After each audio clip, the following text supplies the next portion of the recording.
Well, I think the greatest thing about animals is that they do teach us some lessons. You know, they have unconditional love. They've always got that look in their eye when they stare at you. They've got that wag in their tail. No matter what I do in life, it seems to always be about pets, and this is the only thing that I want to do.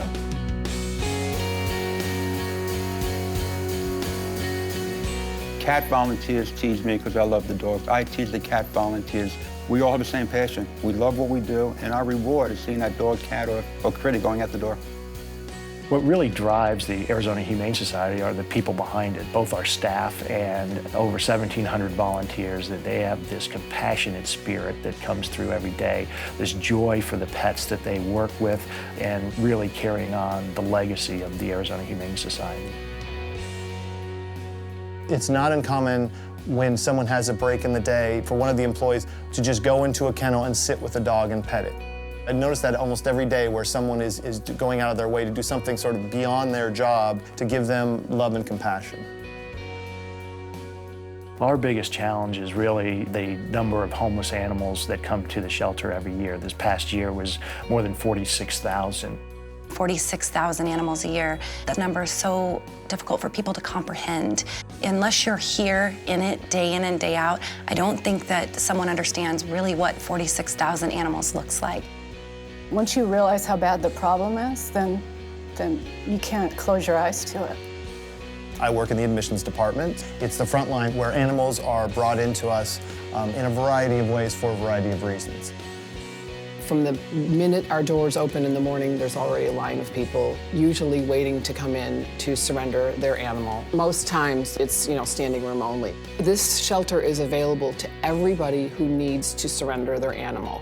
And it doesn't matter how old the animal is, it doesn't matter what physical condition it's in, we will turn no one away. In admissions, we've seen quite a few things. We've had stray chickens brought in. We've seen turtles come in with a microchip. Even the rats and the mice, I like them too.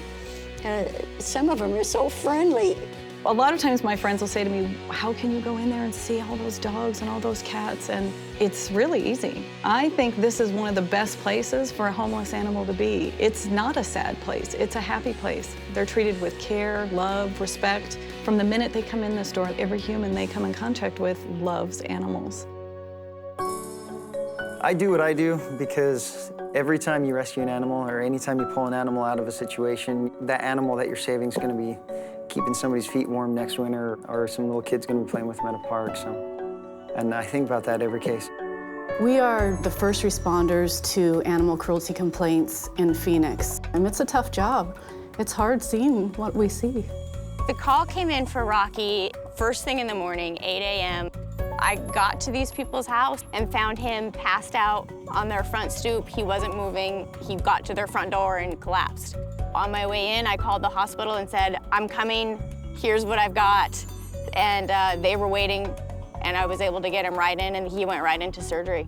Rocky first came into our Second Chance Animal Hospital having suffered a vicious attack from another large dog. His entire neck had been filleted open by puncture wounds and shaking. It was infected. Rocky's had a total of 3 procedures to get him to the state where we see him now, where his neck is healed together, and he's getting very close to being ready to go up for adoption.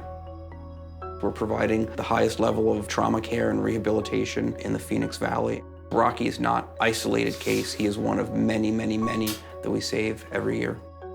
To be able to see Rocky today and actually see him interact instead of be the little comatose kid that he was, and have him be so healthy and so happy. I mean, this is why we do it.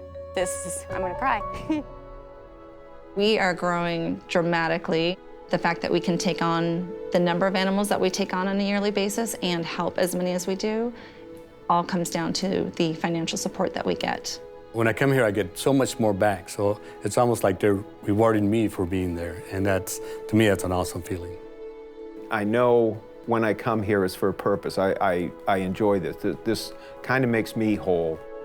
I'm so thankful to be a part of this organization because I have this passion and this drive to save animals and get them into good homes. This is Peyton. We've had her probably for about 3 or 4 months. She has 3 legs, but she runs faster than most dogs do with 4 legs.